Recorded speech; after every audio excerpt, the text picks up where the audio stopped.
Olá, portistas, sejam bem-vindos a mais um Dragão Autêntico, aqui quase que se pode dizer especial de Natal, Sim. mas no sentido em que a gente de facto não teve muito presente com análises e com vídeos e, portanto, o nosso podcast ficou um bocadinho parado desde o Belenenses Porto, não é? Foi a última análise que a gente fez, esse empate no Restelo, que fez o Porto atrasar-se mais 2 pontos na luta pelo título, e portanto hoje queríamos fazer aqui a partir daí esse apanhado. Já houve muita evolução, mesmo no próprio sistema de jogo do Porto, etc.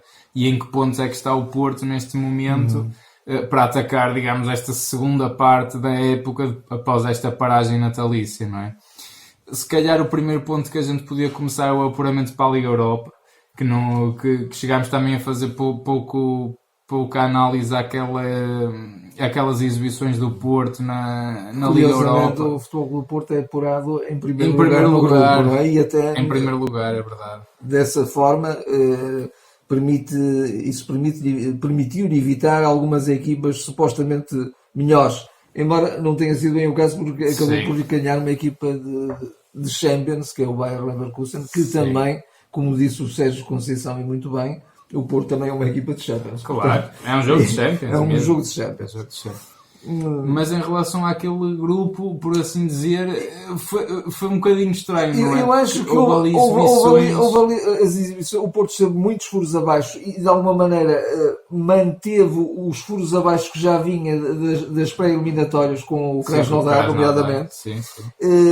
Mas houve ali um ponto de viragem. Foi o momento em que o Porto, a perder 1-0 na Suíça, consegue fazer a reviravolta no resultado. Isso catapultou a equipa, Sim. porque a equipa passou a depender de si e ficar só com o jogo que era no Dragão. Sim, o Porto foi mesmo no limite, né? Portanto, Foi esses no dois limite. últimos jogos eram decisivos, né? O Porto tinha que os ganhar e ganhou. E ganhou. Né? Teve que ser Aliás, há bocado uma assim. coisa curiosa, já agora um pequeno apontamento, e tu às vezes já tens falado sobre isso. Normalmente, nós próprios que acreditamos tanto no nosso Porto e acreditamos tanto no Sérgio Conceição, eu pelo menos acredito, às vezes estamos um bocadinho receosos ou até um bocadinho, acabamos por já transportar alguma descrença quando há jogos vitais e que nós vemos que o nosso Futebol Clube do Porto está no momento menos bom. Mas o Sérgio nisso consegue-nos sempre surpreender. Isto não significa que o Porto tenha feito grandes jogos. Os dois últimos grandes jogos da Liga Europa tenham sido grandes jogos, não foram. Não. Mas foram jogos para ganhar. Na Suíça até foi. Até foi, sobretudo a segunda parte, com um Abubacar fantástico. Sim, é verdade. Pena ter-se lesionado outra vez. Sim, embora pronto, uma lesão menos grave, apesar de tudo. Mas globalmente. Mas pronto, nos momentos decisivos o Sérgio é fantástico. E nós, quando repetimos um bocadinho esse raciocínio, ou um bocadinho esse sentir, quando vimos o Futebol Clube do Porto a empatar, a sofrer um empate no Belenenses, dissemos assim, bem, isto estamos outra vez, isto já não vai lá. E aí o Sérgio inventa aquilo que poderá significar a reviravolta, do meu ponto de vista. Sim. Mas já vamos lá também falar sobre isso, certamente. Sim, sobre claro a Liga Europa. Acho que o Porto, apesar de tudo, até pelo facto de ter mais pontos, é apurado justamente, fica em primeiro lugar, embora com um nível exibicional fraco e com uma grande irregularidade. Irregularidade que é um bocadinho também a marca desta época até agora. Claro. Agora, o Futebol Clube do Porto, eu diria que para nesta fase agora a eliminar, inclusivamente também com equipas de Champions, mas não só pelas equipas de Champions, as próprias equipas da Liga Europa têm esse nível. Claro. O Futebol Clube do Porto precisa de estar num outro patamar. Tem. Num outro patamar, senão não... Eu diria, portanto, que o Porto jogou mesmo o quanto baste mínimo, não é? Para passar isto, porque de facto jogou mal, jogou pobre, quer dizer, eu recordo a equipa do ano passado, do Futebol Clube do Porto, que na fase de grupo faz nada mais nada menos que 16 pontos, 5 vitórias e um empate, não é? Foi excepcional. Num grupo claramente mais difícil, de Champions, com outras equipas, e este ano faz 10, não é? Menos 6 pontos, de onde tem, então, sobretudo, por exemplo, aquele duplo embate com o Rangers, que não pode nunca ser uma equipa superior ao Porto. Se fosse numa eliminatória estaríamos eliminadíssimos. Exatamente. Nem sequer em casa ganhamos. Acabaríamos por ser eliminados por uma equipa como o Rangers, não é? Isso custa muito a aceitar e, sobretudo, o que me custa, mas isto eu acho que é uma coisa já mais de fundo que o Porto tem vindo a perder ao longo dos anos, que é o facto do Porto em casa não ser uma equipa mandona. Eu lembro-me do Porto eu até dizia isto, o Porto em condições normais, em casa, no Estádio do Dragão, tem que ganhar, pode ganhar a qualquer equipa do mundo e tem quase a obrigação de o fazer. E isto não é mesmo sobranceria, porque vamos ver há uns anos, eu lembro do Porto ganhar em casa, já para não falar no ano em que foi campeão europeu, não é, com os Manchester United, Lyon, essas equipas de topo na altura.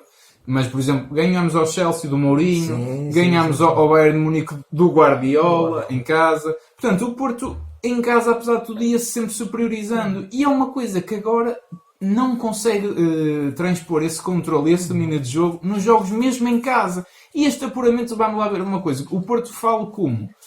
Em casa, de facto, tem 2 vitórias e um empate. Mas são 2 vitórias que mesmo essas 2 vitórias foram sofridas. Aquele jogo do Feyenoord que tu estás a ganhar 2-0 e passado 2 minutos empataste 2-2. Quer dizer, isto não é o Porto que eu me lembro. Portanto, o Porto não pode ter essas falhas. O Porto tem que ser aquele Porto dominador, confiante da Europa, uma equipa experiente europeia. Não pode ter este nível de facilitismo. Acho que estás a tocar na essência mesmo. Na essência mesmo.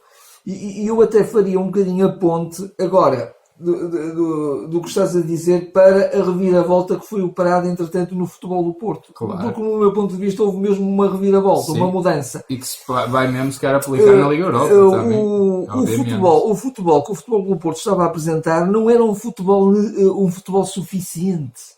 Não. Via-se que os jogadores ficavam até tristes quando chegava ao fim do jogo porque não ganhavam, ou porque o resultado não era o que eles queriam. Via-se que não era o resultado que eles queriam quando empatavam ou perdiam. Mas, portanto, isto para dizer o quê? Que os jogadores estavam a sentir o clube e queriam e sentem aquilo que o Sérgio lhes incute. Mas o futebol que eles punham em prática não era suficiente, porque é um bocadinho... faz-me quase lembrar o início quando o Sérgio chegou ao Futebol Clube do Porto, que diziam assim, alguns mais depreciativos. Mas o Sérgio é só berro. Ele é berro e tal, a malta vai, mas depois aquilo vai-se ver o futebol mais tarde.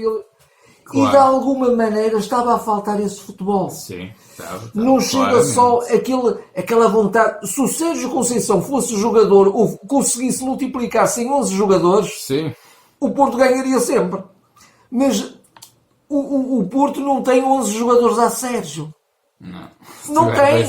Não vale a pena. Até, nós já discutimos isso algumas vezes. Da nossa cantera, das nossas escolas, há poucos jogadores, inclusivamente. E, portanto, jogadores que realmente sintam o clube. Inclusive, alguns que estavam a começar a sentir o clube até se foram embora. Sim, claro. É um caso, por exemplo, de um Herrera. Sim.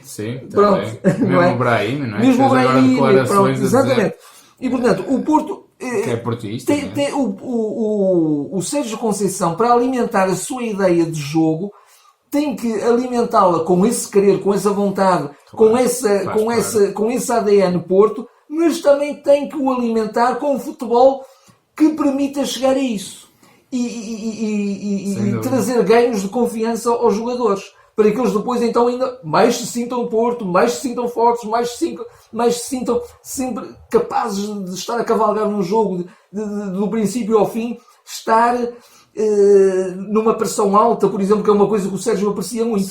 Mas para isso é preciso encontrar um modelo de jogo e intervenientes que sirvam esse objetivo, essa ideia. E acho que de facto o Sérgio tinha que operar uma mudança e operou-a com coisas contra o Tondela, com coisas que tu inclusivamente, eu lembro que referias muito isso. Porquê que um Nakajima não joga no meio? Na posição do Marega, digamos, mas atrás. Atrás. É ali o seu lugar dele. Quer dizer, mas isso acho que era tão óbvio. Quer dizer, isto é quase como dizer, temos o melhor avançado do mundo, mas vamos metê-lo a defesa central. Estou a caricaturar. O melhor avançado do mundo tem que jogar avançado, não pode jogar... Não é? Quer dizer, pedir ao Nakajima, não é que de facto é aqui o grande... Não só, mas é o grande ponto-chave, acho, desta mudança. E há aqui uma coisa... Até porque, desculpa só dizer isto, eu acho que havia até um contrassenso de alguma maneira. O Sérgio quer um futebol muito pressionante, um futebol jogado em 2/3 do campo, o Porto sempre subido, praticamente abdica do terço da sua defesa em termos de ocupação de terreno e está sempre na frente e não deixa o adversário sair. Mas esse futebol não era possível manter-se muito tempo, porque o Futebol do Porto não tinha intérpretes e os intérpretes que tinham não estavam nas posições adequadas. Exato. Quando eles povoam o miolo do terreno e vê-se um Otávio que a gente dizer que jogador tão fraquinho, que ele faz jogos, faz um bom jogo, mas depois faz 10 horríveis. É? O Otávio parece também ter encontrado a sua posição. A sua posição. Uma coisa. E o Sérgio, que jogador diferente. Para o nosso nível de campeonato em Portugal, sim, o Porto até em muitos jogos até pode dedicar quase do trinco tradicional e joga com 2 médios box-to-box. Mas há duas questões. Eu acho que, vamos por parte, acho que o início da época funciona bem. Porquê? Acho que há ali um jogador que faz a diferença, mas que acaba por se lesionar, que é o Romário Baró. Muito bem. Porquê? Porque o Romário Baró dava precisamente, se calhar, esse nível de linha de passe, de jogo entre linhas, porque ele derivava da linha para o meio, e então no processo ofensivo acabava por ele ser o centro de ataque. Que é agora o papel do Nakajima. Não é? O Nakajima, o que é que faz a grande diferença do Nakajima? É que ele dá linhas de passe constante e ele também dá tudo em campo. Neste momento é uma coisa impressionante. Ele mesmo quando os jogadores não ligam, digamos, à sua mobilidade, ele vai para o outro lado. Ele vai para o outro lado, ele vem atrás buscar jogo. Se eu preciso bem à linha defensiva quase. E depois tem uma coisa, o Nakajima não joga para trás, não faz um passe para trás. O Nakajima, o primeiro passe é para a frente, nem que seja de costas. E isto que também faz a diferença, é isto que causa desequilíbrios nas outras equipas. E depois ele anda tanto em tantos sítios, quem é que marca o Nakajima? Aquilo descompensa qualquer sistema e qualquer modelo equilibrado. E ele está na posição mais vulnerável para as equipas, que é a posição mesmo à frente da defesa, entre linhas. Mas ajudar a isso e a dar mais consistência a esta nova ideia é ainda o facto de haver 2 médios com grande mobilidade que também se chegam à frente. E que ajudam sobretudo no processo defensivo. Que o Porto volta a ser aquela equipa que não deixa ninguém sair do meio campo. Exatamente. Porque tanto o Otávio e o Uribe, que foram os que jogaram mais, têm uma intensidade tal e uma capacidade de antecipação que o Porto é esmagador, é avassalador novamente, não é? E isso é que era aquela imagem de facto que nós tínhamos do Sérgio. Que lá está, aqui e ali com o Brahim ia conseguindo isso, que o Romário Baró foi conseguindo esta época, mas que de facto, sem ele, sobretudo, o Otávio não é esse jogador. Quer dizer, não é de todo. Não é. Pronto. É um erro insistir naquilo, não é? E depois... E o Danilo, de facto, e aí eu dou-te a razão, não é? Tu de facto dizes para que é que o Porto já joga com o Danilo, de facto é o que dá vontade de perguntar. O Danilo dá a sensação que está mais naquela equipa. É uma coisa impressionante. Não é pelo Danilo, não é o Danilo pessoa que eu estou a pôr em casa, mesmo o Danilo jogador neste momento, que é um jogador lento, desgastado, sem ideias, previsível, perdido, lento, sobretudo na construção de jogo, um passe lento, um passe previsível. E de facto, um Uribe e um Otávio, e acredito que, por exemplo, um Sérgio Oliveira, aqui outro jogador que também vem dar outra consistência, até num processo defensivo. Mesmo não estando o Danilo no seu melhor momento, ele pode também fazer um bocadinho isso. Claro. E o próprio Lume, que pronto, de repente também... Essa questão, por exemplo, nós tivemos ali imensos jogos, não é? Com o Danilo e com o Lume. Por muito que a coisa estivesse a correr bem, no nosso campeonato, sobretudo, não faz sentido. São 2 jogadores tão parecidos, não é? Que o Lume, por muito que o Sérgio até quisesse que ele avançasse para terrenos mais adiantados. Não é a natureza do jogador, não é? O Lume até é um jogador, acho muito interessante e tem que jogar muitas vezes, mas não é ele e o Danilo ao mesmo tempo. Isto é um erro mesmo de casting. E depois nós também, um jogador que também fazia a diferença e acabava por atrapalhar as defesas era o Marega, mas o Marega também parece cada vez mais estar a perder gás, não é? Mas também todas as equipas já sabem que a bola vai para o Marega, então o Marega fica seco, não é? E há também há mais 2 notas que eu gostava de referir relativamente a esta mudança. Uma é a consistência na mudança e o manter de jogo para jogo. Já há 3 jogos consecutivos que o Futebol Clube do Porto mantém isto. Porque nós também víamos muito isso, e tu também referiste isso muitas vezes. O Porto era uma equipa quase bipolar. Havia jogos em que de facto até fazia boas exibições, sobretudo em casa, no campeonato, era dominador, mas depois ia fora e era uma perdição. Porquê? Porque o Futebol do Porto tinha vulnerabilidades, deixava o meio campo, havia um vazio no meio campo. Claro. Era uma distância imensa, então recorria-se muito ao pontapé para a frente, mas um pontapé para a frente inconsequente. Sim. Agora, curiosamente, vê-se o pontapé para a frente com grande critério e quando se deve aplicar o pontapé para a frente. E a bola a provocar rupturas. Exatamente, ainda há bocado, hoje é o famoso Boxing Day, hoje, pelo menos no dia que estávamos a gravar isto, é o famoso Boxing Day Inglaterra, estávamos a ver o Leicester com o Liverpool. O Liverpool é uma equipa que recorre imenso ao jogo direto, muitas vezes. E o jogo direto é o que eu digo, não é uma má ideia, tem que ser bem aplicado, não é chutar à sorte, à espera que o Marega apareça em qualquer lado a pegar na bola, não é? Portanto, toda uma boa ideia construída ajuda a que tudo saia bem. Que seja um jogo mais apoiado, seja um jogo mais direto, não é? Sem dúvida. Agora, uma coisa sem critério, à sorte, isso não funciona em lado nenhum. E de facto a equipa está com digamos, com esta nova abordagem, sobretudo isso, com esta nova abordagem. É uma nova ideia mesmo. É uma nova ideia mesmo. O Nakajima traz magia ao jogo do Porto. E o Porto está consistente e a pressão faz-se como deve ser feita. Claro. Passo a comparação, porque acho que é quase impossível comparar-se, porque aquela equipa foi uma equipa das melhores equipas do mundo. O Barcelona do Guardiola também fazia essa pressão. Sim, sim. E com jogadores até franzinos. Claro, com jogadores, não é? Os jogadores só arte, quase. Mas intensidade o posicionamento era de tal forma que a equipa estava maniatada. Eu não sei se te recordas que houve um jogo, agora não posso precisar qual, acho que até foi contra o próprio Glasgow aqui no Dragão. Que houve momentos em que nós parece que estávamos a jogar, o Porto estava... não, quase a jogar ao meio, eles a jogar ao meinho, eles a circular a bola com o Porto, sim, nós a jogar. E havia um ou dois jogadores isolados a correr num desgaste brutal. Isso é inacreditável. Concebível mesmo. E agora não se vê isso. Agora vê-se de facto a pressão que deve ser feita, a solidariedade que é na equipa, o saber posicionar-se no terreno, o estar muito avançado. E quando se está muito avançado, põe-se em dificuldades a defesa contrária. A defesa contrária quer fazer circular a bola e quer pô-la nas nossas costas, e se está muito pressionada pode cometer erros. Claro. Não é? Não, há uma coisa que definitivamente o Sérgio Conceição tem de também de acordar, por exemplo, de colocar os jogadores nas posições corretas. Por exemplo, vamos lá ver uma coisa. E jogar-se, agora usando uma expressão muito parola até do meu ponto de vista, não é? Jogar-se com, como é que dizia o Jesus?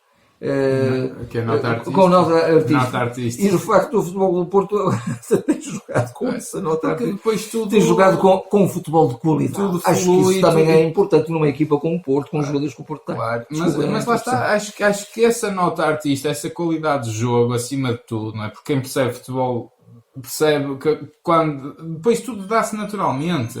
A questão é que tudo se dá naturalmente.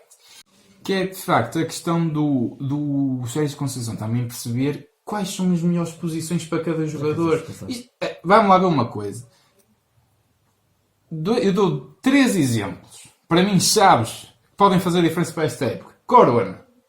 O Corona, isto é estatística, não sou eu a falar, tem muito mais assistência e muito mais produtividade a jogar a defesa direito. Para mim, o Corona encontrou a sua posição. O Corona faz muito bem de extremo. Faz sim, senhor. Faz muito bem de 10. Faz sim, senhor. Faz segundo avançado. Ele faz tudo porque ele é um craque. Tecnicamente, é um jogador de 1 para 1. É o melhor em Portugal. Ponto. Qual é a posição que ele rende mais? Defesa direito. Defende muito bem, é completíssimo e traz uma largura de jogo que o Porto não tem desde o Ricardo Pereira. Ponto final. Acho que o Corona é aquela posição. O Manafá, acredito que vai evoluindo, mas o Manafá ainda tem alguns jogos, um bocadinho quando o Porto pode fazer isso e pode fazer descansar o Alex, por exemplo, na esquerda. Pode vir a jogar, exatamente. Sim. Não é para descartar. Mas o Manafá é um jogador mais limitado tecnicamente. Isto é óbvio. E estraga muitas jogadas. Otávio.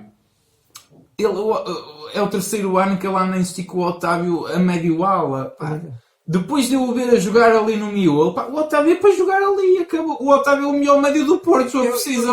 Nós queixávamos de uma coisa que... Impressionante. Quantas vezes dissemos isto? Certamente estiveram atentos a isso. O futebol do Porto falha sobretudo naqueles passos que são os chamados passos de ruptura. Agora o futebol do Porto não falha nesses passos. Tem intérpretes para os fazer com qualidade. Repara uma coisa, muitas vezes até nestes jogos... A gente até criticou que o Zé Luís caiu de rendimento, o Soares caiu de rendimento, mas de facto chegava muito menos jogo aos avançados também. Completamente. Muito menos. Por exemplo, neste jogo até da Taça de Portugal com Santa Clara, O Zé Luís até tem lá alguns falhanços que ficou isolado, mas teve oportunidades de cabeça. Sim. Aqui e acolá já foi algum demérito na eficácia. Mas apareceram oportunidades, sem mas dúvida. não tinham, estavam a desaparecer. Outro jogador é o Nakajima.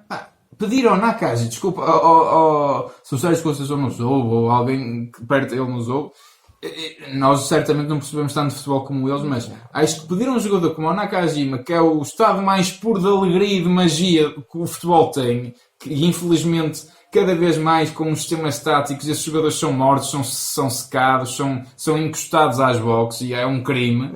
Mas portanto, pedir ao Nakajima que se preocupe mais com o processo defensivo, com o tapar a linha, vir de uma linha que é muito mais desgastante para ele, onde aparece menos.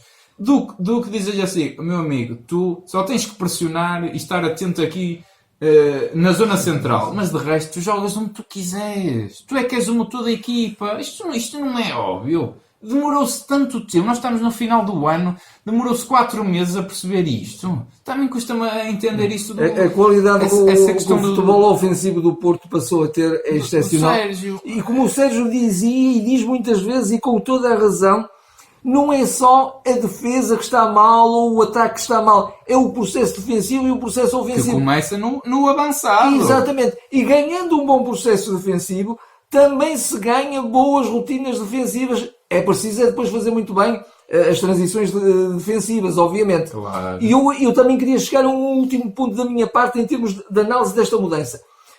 Temos ainda uma vulnerabilidade, da minha perspectiva, que é na extrema defesa, sobretudo nos centrais. Então só antes mesmo de comentar, e vais comentar, nós desta vez, só um pequeno à parte, também até fizemos uma Insta Story, portanto aproveito e sigam-nos também no Instagram, que às vezes têm estas oportunidades, se quiserem, se realmente gostam de nos ouvir.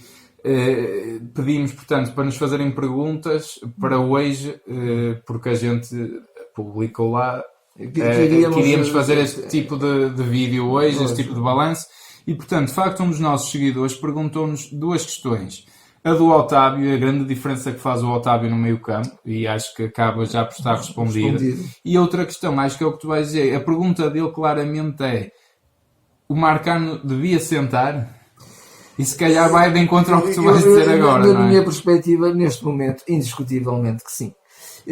Nós temos que ser, há bocadinho referiste a questão do Danilo, nós não queremos ostracizar ninguém, nem queremos pôr ninguém de parte. Todos têm qualidade. Nós próprios também um bocadinho às vezes no calor da análise, porque queremos sempre ver o nosso Porto a jogar o melhor possível e o mais possível, e com vitórias e esmagador e arrasador, às vezes também acabamos por ser injustos com alguns jogadores que nós sabemos que o Sérgio valoriza muito, porque certamente eles têm uma atitude fantástica mesmo nos treinos e tudo isso. Claro. E acredito que o Marcano também seja um belíssimo profissional, claro. E a prova disso é o Soares, que teve uma temporada terrível e agora está a aparecer a um bom nível. É um bom nível. Exatamente, olha, um belíssimo exemplo. Portanto, e o Marcano, até ainda há um bocadinho off-record, nós estávamos a comentar que o Marcano até fez uma grande época, foi quando o Porto foi campeão. Foi há 2 anos. A primeira época do Sérgio. Mas é um jogador que claramente é um jogador que destoa. E aliás o Sérgio ficou chateadíssimo. Ele aí muito bem, ao contrário do que fez numa ocasião com o Nakajima, mas aqui muito bem, ele não culpou, não chamou o nome de nenhum jogador, nem culpou nenhum jogador individualmente, mas foi dizendo que são inadmissíveis algumas distrações e alguns erros individuais. Os jogadores têm que estar sempre focadíssimos, não é? Têm que estar sempre focadíssimos. E o Marcano, de facto, neste momento não está bem. E nós temos lá, o Diogo Leite sempre tem jogado, tem estado fantástico. Nós dispensamos o Diogo Queiroz, mas isso não podemos agora buscar porque está dispensado. Mas temos o Diogo Leite, temos o Mbemba, que sempre que joga, então como defesa central, eu não lhe vejo um erro. Não lhe vejo um erro. Portanto, se calhar, mais uma vez aí, não estamos a jogar com os melhores intérpretes, com os melhores jogadores na posição. Ora está. Mesmo o Pepe falha muito. O Pepe já não é aquele Pepe, super Pepe, não é? Se bem que o Marcano nunca chegou a um nível de um Pepe. Não, nem de perto nem de longe. E eu até, por exemplo, pegando no Pepe, há uma declaração muito interessante que ele faz a uma entrevista agora ao jogo, que diz o Diogo Leite é o melhor central a atuar em Portugal. Ele diz isto. E eu também tenho que ser coerente. E eu ouvi o Diogo Leite a jogar o ano passado e dizia: o Diogo Leite não está preparado para assumir na equipa do Futebol Clube do Porto. Não gostava, não me trazia confiança. E eu sempre que o vi jogar este ano, eu digo assim: epá, nota-se uma evolução. Ele está outro jogador, mas está mesmo outro jogador. Ele até tem sido capitão aqui e ali. Já foi na Taça da Liga, num jogo, e ele até faz uma boa dupla com o Pepe, curiosamente. Qual é a grande questão aqui que acho eu do Sérgio Conceição? Ele gosta de um defesa central, o que joga pela esquerda, esquerdino. Ele gosta disto. Sim, gosta disso, sem dúvida. Mas então, se o Mbemba então, vamos excluir que não tem a oportunidade para jogar ao lado do Pepe, que pronto é o indiscutível aqui, quer se queira, quer não, eu acho que o Diogo Leite é de caras. Eu acho que o Marcano não é mesmo uma crítica ao momento dele. Eu acho mesmo, tecnicamente, como jogador e em termos de agressividade e intensidade, acho o defesa central menos cotado, com menos qualidade para jogar destes 4. E já para não falar, lá está, o Porto dispensou, por exemplo, um Osório para o Zenit. Exatamente. Não é? O Diogo Queiroz como tu faz. E o Osório até joga do lado esquerdo, da defesa também, não é? E o ano passado jogou o Militão lá que não era esquerdino, não era por isso que ele não cumpria. E de que maneira, não é? Portanto, eu acho que a grande coisa está aí. E ele terá medo de lançar ainda o Diogo Leite? Acho que não, quer dizer, eu acho que mais erros que o Marcano não pode ser. E a coisa que me custa mais, sobretudo nesse jogo que tu falas, que o Sérgio foi muito crítico, foi este último jogo em Chaves, que o Porto ganha 4-2. Ele até diz que prefere ganhar 1-0 do que ganhar 4-2. Exatamente, mas a mim o que me custou mais foi que o Diogo Costa iria bater um recorde. E ele então, o Marcano tem ali, sobretudo o primeiro gol, põe-se a fintar no meio campo e cria um desequilíbrio na defesa. E o Diogo Costa já não bateu o recorde. Obviamente que eu tenho a certeza absoluta que o Marcano estaria solidário com o Diogo Costa, mas aquilo foi uma verdadeira... Não pode ser. Quer dizer, como se costuma dizer, amigos destes posso eu bem com os inimigos, não é? Para passo o disparate. Mas, e o Sérgio tem que ser coerente. E tu até estás a falar em um bom exemplo. Ele com o Nakajima deu-lhe uma reprimenda. Ele só lhe faltava bater em público. E com o Marcano é paninhos quentes. Então como é que se está a sentir uma Mbemba e o Diogo Leite? Eu imagino que o Sérgio ainda tenha dado a reprimenda depois no balneário. É que o Marcano é única e exclusivamente responsabilidade do Sérgio Conceição, porque eu não acredito que o Porto por si só quisesse também ir buscar depois a outra. Que só isso desde logo, todos nós, inclusive nós aqui, nós não queremos o Marcano de volta. Por tudo. Porque primeiro é um jogador... dentro do bonzinho é um gajo mais banal, é um defesa central mais banal, pronto, certinho aqui e ali, mas ninguém nada de outro mundo. E depois ainda foste pagar para o ter de volta. Nem que seja um cêntimo, quer dizer. Acho que é inacreditável, de facto. E portanto, é ele que insiste nele. Ele aqui atrasado, nós tínhamos isso no nosso site, ele era o jogador mais utilizado pelo Sérgio Conceição, com mais minutos em campo. Portanto, o Marcano para o Sérgio Conceição deve ser um patrão, uma segurança. Já agora da minha parte, uma súmula. Muito bem o Sérgio nesta reviravolta de ideia de jogo. Muito bem mesmo. Vulnerabilidade no centro da defesa, mas grande categoria de 2 enormíssimos guarda-redes que nós temos neste momento. Sim, merecem o Marchesini e o Diogo Costa. Acho que o Diogo Costa é um jogador... Aquele jogador, ele tem 20 anos, certeza, não será 30, enganaram-se se calhar, porque é impressionante a maturidade dele. Ele tem uma presença incrível. A serenidade dele é impressionante. É o que eu mais destaco. A leitura de jogo que ele faz, porque ele sabe colocar a bola, ele sabe... Porque um jogador até podia estar muito concentrado só na sua missão de guardar a baliza, não é? Mas não, ele é o jogador da equipa. Claro. Não, o Diogo Costa, sem dúvida, que é uma coisa impressionante. E não tem só isso. É seguríssimo a sair-se entre os postos, a sair à bola.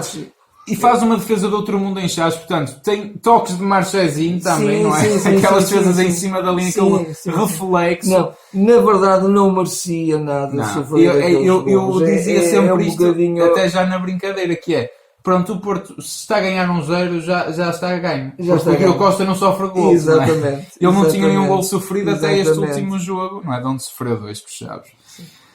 Pronto, nesse sentido, eu acho que de facto esta mudança tem que ser, foi bem feita e ainda há por onde melhorar, por assim dizer, porque o jogador é para jogar na melhor posição. E mesmo havendo jogadores muito importantes nesta nova ideia, nomeadamente o Otávio e o Nakajima, mas não são os únicos para servir esta ideia. Não acho que o Porto tem riqueza suficiente. Regressando um Baró, estando um Sérgio Oliveira também em bom momento, o próprio Lumo, o próprio Danilo também. Claro, todos eles. Têm muita qualidade. E isto entra também no nosso próximo ponto, que é em que pé que o Porto está nas suas respectivas frentes, nas suas respectivas competições, não é? Que o Porto está em todas as frentes ainda. Isto é importante dizer-se, e é importante de facto que o Sérgio também perceba que de facto a grande mais-valia este ano do Porto é o nosso plantel, a riqueza do que o plantel tem. De facto, um Baró tem que voltar a jogar. O Aboubakar, já estamos outra vez com medo, já vai estar mais meio ano sem jogar. Vamos embora. O Aboubakar já é o jogador mais eficaz. Nós também temos essa estatística no Dragão.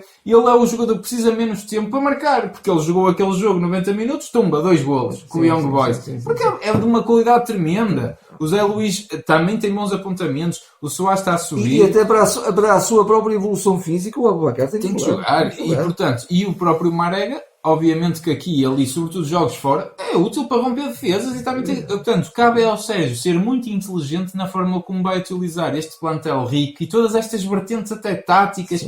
As equipas até podem chegar a um ponto, como é que o Porto hoje vai jogar? Nós nem sabemos. Portanto, o Sérgio tem aqui uma mina e, portanto, o Porto está na Final Four da Taça da Liga, o Porto está nas quartas de final da Taça de Portugal, nos 16 avos da Liga Europa, não é? E no campeonato, pronto, é que é o caso mais difícil, porque portanto, já não dependemos só de nós, é por isso que eu acho que é mais difícil. Num campeonato normal, obviamente estaria mais do que aberto, mas nós temos o Liverpool de Portugal, que é o Benfica, que está a 4 pontos, que não perde perante nada nem ninguém, só no campeonato, porque nas outras competições todos eles vacilam, até uma coisa interessante, por exemplo, já foram eliminados da Liga dos Campeões e da Taça da Liga, e até na Taça de Portugal vão ganhando, mas já são jogos mais equilibrados. Portanto, o Porto, mas isto para dizer o quê? Tiramos que era o campeonato, pronto, eu sou mesmo realista no que estou a dizer, porque uma equipa que ganha sempre assim não prevejo que percam grandes pontos. Eu acho que eles até no máximo só perdem com o Porto outra vez, no máximo, porque também podem vir aqui ganhar, eu admito que sim, mas no máximo acho que podem perder 3 pontos e nós estamos a 4, portanto acho esse caso complicado. Mas no resto, vamos lá ver, o Porto, com uma boa gestão, pode chegar a tudo. O Porto tem quase a obrigação de estar na final da Taça de Portugal, soube-se agora o sorteio. Indiscutivelmente. Varzinho em casa. Não tendo nunca a sobranceria nem a desconcentração. Não, nunca pode ter. E a seguir, se passar o Varzinho, tem o Académico de Viseu ou o Canelas. Portanto, o Porto tem mais que a obrigação de estar na final, com todo o respeito, tem. Portanto, claro que sim. São equipas de segunda divisão. A Final Four, muito cuidado para não ir a penaltis com o Sporting, que o Sporting apurou-se, portanto, cuidado. Eu digo isto na brincadeira, mas o Sporting arrisca-se a ganhar pelo 3º ano seguido, tudo em penaltis, portanto, na Taça da Liga. E esta gestão acho que tem que ser... E até agora, a mudança que houve na equipa oponente do Sporting na Final Four, no primeiro jogo, nas meias finais, também muda de treinador, uma coisa extraordinária, de facto. Sim. Para o Rubem Amorim, que é um jogador que jogou no Benfica, não é? Isto é um facto. Está bem encaminhado, de facto, para o Sporting novamente uma final. Mas pronto, vamos ver e também vamos acreditar que o Braga tenha profissionalismo. Sim, e o Porto é um jogo muito difícil com o Guimarães. O Guimarães, indiscutivelmente, que está a jogar um belíssimo futebol também. E que vai ter uma coisa também. O Guimarães, mesmo na própria Liga Europa, já agora só esta notinha, podia ter passado e foi em crescendo. E eles agora livram-se da Liga Europa, começam a ter um candidato menos carregado, menos pesado. Oxalá sejam fortes contra todos. Já agora faço também esses votos. Também espero que sim, não é? Mas indiscutivelmente que tem um bom futebol e é uma belíssima equipa, também muito bem orientada. É um jogo muito difícil e o Porto não pode facilitar minimamente. Já na Liga Europa, de facto, soube aqui uma pequena nota, de facto, calha-nos, acho, de todos os adversários que nos podiam calhar, eu acho que era o mais difícil. Dos que nos podiam calhar, ok, entre eles o Shakhtar Donetsk, ok, também que foi o adversário até do Benfica. Pronto, entram e o outro, acho que eram os dois o mais difícil. Se bem que o Leverkusen nem está a fazer uma época nada de outro mundo, na Bundesliga, pelo menos, mas é uma equipa alemã, poderosíssima. Tínhamos lá adversários como o Ludogorets, quer dizer, calhar-nos o Bayer Leverkusen. vai ser difícil. Mas pode ser bom, porque com o Krasnodar facilitamos, por exemplo. Exatamente, e o Porto até tem acaba por ser sempre alguma vantagem, embora nem sempre seja, mas o facto de jogar primeiro fora, não é? Não, eu só termino também dizendo um bocadinho o seguinte: o Porto vai ter um calendário carregadíssimo. Começa já agora com o Sporting, novamente num jogo que o Porto não ganha há 11 ou 12 anos em Alvalade para o campeonato. Portanto, um jogo impossível do Porto perder pontos, vai ter que começar já a ganhar. Antigamente está na altura de matar o borrego, não é? Também acho que sim, mas portanto, muito cuidado com esse jogo. E depois o Porto de facto tem um calendário carregadíssimo, porque vai ter a Final Four no final deste mês, começam depois até as meias finais da Taça de Portugal, não vai ser com um grande intervalo, já vão ser em 2 semanas seguidas. A própria Liga Europa mete-se ali no meio. Que nesse aspecto até, diga-se, isso é correto. É correto. No sentido que parece que já nem se jogava contra a mesma equipa, já nem se lembrava como é que tinha sido a primeira mão, não é? É verdade. Mas, portanto, temos esse fator, temos o jogo contra o Benfica no início de fevereiro e também temos a Liga Europa ali pelo meio. Portanto, muitos jogos e acho que, de facto, a chave é uma frescura constante de equipa e ideias novas, porque temos mais que plantel para ganhar vários títulos este ano, eu acredito nisso. Mas não perder aquilo que está a ser a riqueza do momento, que é do momento, mas do momento que se quer que tem que se dar continuidade. E é um número grande de vitórias, tem que se conseguir isso. Mas a riqueza também da criatividade do jogo, que também é muito importante. O Porto também tem que juntar à sua vontade, ao seu querer, essa qualidade. Sim. E que parece que foi descoberta, não é? Sim, e mesmo assim não facilitar, porque eu estou mesmo a ver o Porto a jogar bem neste sistema de jogo e depois já tem um joguinho fora contra o Aves e perde-se pontos no Aves, quer dizer, que é o que acontece muito. E agora o Porto até tem saídas difíceis, vai ao Sporting e ao Moreirense seguidos, por exemplo. Estou mesmo a ver o Porto a perder pontos já. Portanto... margem zero. Definitivamente. Não, margem zero. Eu acho que já tem margem negativa no campeonato, portanto é andar a perder e não facilitar, porque depois isto é tudo a eliminar também nas outras competições, portanto, e lá está. Está tudo em aberto, mas tudo se pode fechar. Tudo se fez, portanto a motivação tem que ser sempre: vamos jogar, jogas tu, não estás a jogar no teu melhor, sai, entra outro. Soares neste momento está muito bem, vamos, joga, vai para a frente. Tem que ser assim, e todos assim se sentem importantes, se sentem motivados quando jogam. Como não jogam sempre, dão o seu melhor. Acho que tem que ser muito por aí. Vamos ver. De facto está tudo em aberto. O Porto com este novo sistema e nova ideia. Com este novo Elan, vamos ver. Isso também nos traz mais confiança, mais esperança, sem dúvida. Vamos a ver, pronto. Eu acho que está tudo dito, pronto, para já, por esta reflexão. Comentem connosco, como é habitual, digam-nos também o que é que acham deste período de Porto, o que é que acham que pode vir aí, o que é que tem corrido bem, o que é que pode correr mal. Até em termos de transferências, mercado de transferências nós nem falámos, mas pelo que o Sérgio disse, acredito que nem haja praticamente alterações e acho que não são precisas. Não são precisas, sinceramente. Porque se entra, estás a fazer as leiras. Faz. Portanto, acho que é estarem quietinhos, não entra nem sai ninguém, mas digam-nos também se gostavam de ver aí alguma posição reforçada. De resto, pronto, como habitual, vamos tentar estar mais presentes agora noutras análises. Já sabem, o resto é só pedir para subscrever, fazerem gostos. E um bom ano para todo o nosso auditório. Um bom ano 2020, que seja de muito sucesso para o nosso Futebol Clube do Porto. Exatamente. Até à próxima. Até à próxima.